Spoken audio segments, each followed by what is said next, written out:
চিংড়ি মাছের ভর্তা করব, তার জন্য চিংড়ি মাছটাকে হলুদ আর লবণ দিয়ে আমি তেলে ভেজে নিছি। এখন বেটে নেব মিহি করে। এখন শুকনো মরিচ দিয়ে একটুখানি লবণ দিয়ে দিলাম।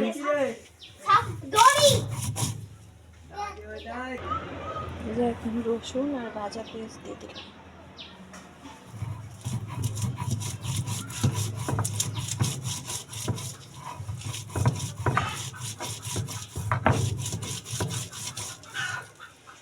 এখন সব একসঙ্গে মেখে বেটে নেব।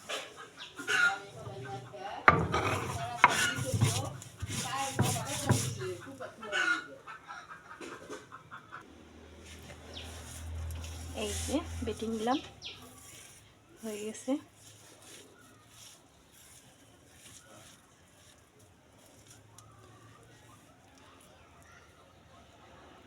দেখো কেমন হয়েছে, অনেক মজার। আমি একটু টেস্ট করে দেখছি, সেই সাথে